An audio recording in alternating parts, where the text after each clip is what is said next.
It's going to shut down. Let it cool down. It's going to be extremely hot. Everything metal in here is going to be very hot. Give it 10 minutes. Let it cool down. This is your dipstick. You would come over here and you would check it. And it's just like a car. It's going to have a full line, and you want to be right there at the tip of it to the middle of it. Okay. And then you'll be able to tell if you need to add some or not. It just goes back in, and then this is where you would fill it up right here. What type of oil? Do we have a manual or so? W20. W20? 5W20? 5W20. I recommend the Generac OEM oil. You can get that off of Amazon. It's fairly cheap, like 50 bucks or something, or you can buy it from us. Doesn't matter. Okay. Is that synthetic oil or? I believe so, yes. Okay. That's everything inside your generator. Okay. That's kind of your basics, everything you kind of need to know. And then to put it back, you have two little feet. Mm-hmm. Kind of have to line them up, a little tricky sometimes. Back on. So that is your generator. She is ready to go. Now, let's say we did shut that down, right? Mm-hmm. And we just added a little oil. Now we want to turn it back on. So the way we would do this, you're gonna have a red light here. So I'm gonna simulate what we just did. Okay. Switch to off. You're gonna see a red light here. This is the light I was telling you about that you don't want to see. To clear it, you would click off, enter, auto.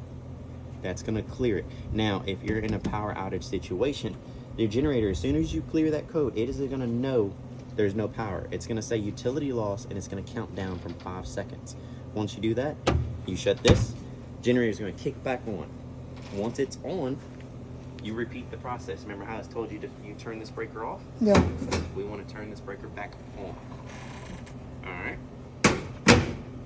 So now when it comes to the break-in process, like I was telling you before, there's a little screw right here that you unscrew.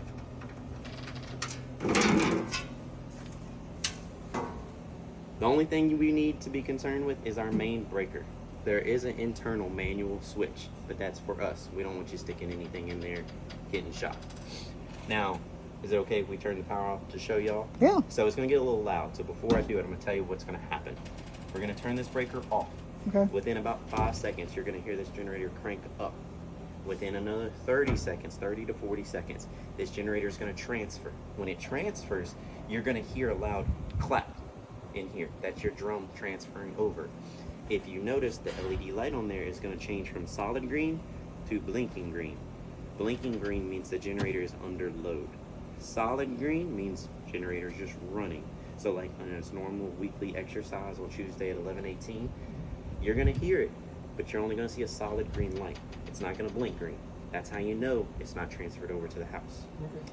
Once you're done and we want to transfer power back, like at the end of the day, you're going back inside, this is gonna be in the off position.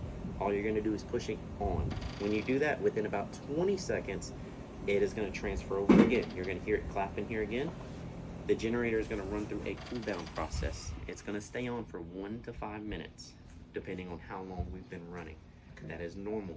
It is going to switch to solid green, and if you open it, it will say cooling down on the screen. So it's not unusual for it to still be on once power comes back on. That's actually normal. It's like I explain to people, if you're running a marathon, you don't stop at the finish line. You keep jogging it out a little bit. That's what your generator's doing. It's kind of just keeping it going, getting the temperature back to where it needs to be. All right, so we're going to transfer it.